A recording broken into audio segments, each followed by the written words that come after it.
باسی ڕووداوێکمان بۆ دەکات 3 دەیەونیوی بەسەردا تێپەڕیوە بە شێوەیەک ڕۆچۆتە ناو بیرەوەریەکانیەوە دەڵێ ئێستا ڕووداوەکە لە بەرچاوی ڕوویداوە.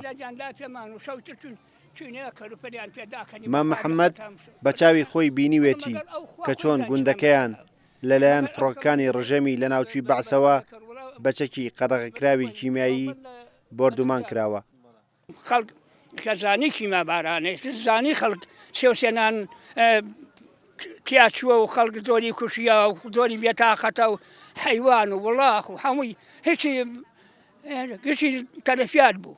ئەیتر کاکەگیان بە ڕەزالەتێکی ناخۆش بە وەعزێکی ناخۆش خوا بیزانێ مەگەر خوا خۆی بزانێ ئەوە زمان باتەوە ئەوە نەبێ ئەمەنە عەزێتمان بوو. لە بردومانکردنەکەی سێوسێناندا 69 کەس شەهید بوون، 68 کەسیان ژن و منداڵ و هاوڵاتی مەدەنی گوندەکە و کەسێکیشیان پێشمەرگە بووە.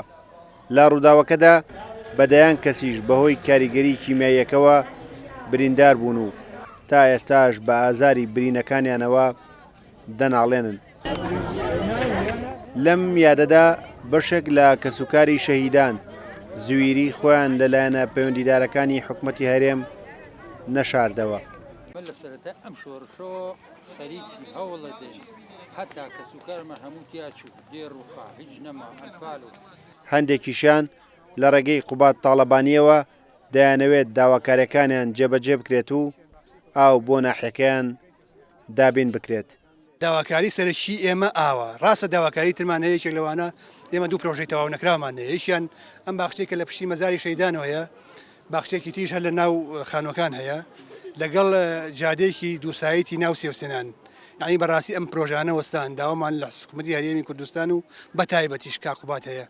یعنی بەڕاستی ئەم پرۆژانە خەسەرخاتەوە سەر سکەی خۆی و دەستکەوتەوە بە ئیشکردنیایە. لە یادی 35 ساڵەی شەهیدانی کیمیایی بارانەکەدا تاجەگوڵینە لەسەر مۆنومنتی شەهیدان دانرا و بە چەند چالاکیەکیش یادی کارەساتەکە کرایەوە.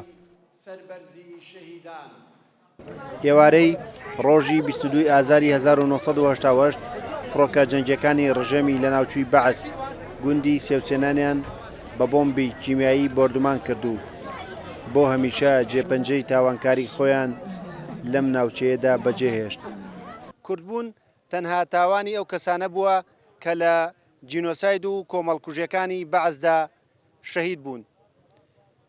کیمیایی بارانکردنی سێوسێنانیش یەکێکە لەو جینۆسایدانەی کە ماوەی 35 ساڵە بۆتە برینێکی بەسوێ لە دڵی کەسوکاری شەهیداندا و ڕۆژانە بەدەم ئازارەکانیەوە دەتلێنەوە. ڕێبازیوە کورسات نیوز ناحیەی سێوسێنان قەرەداغ.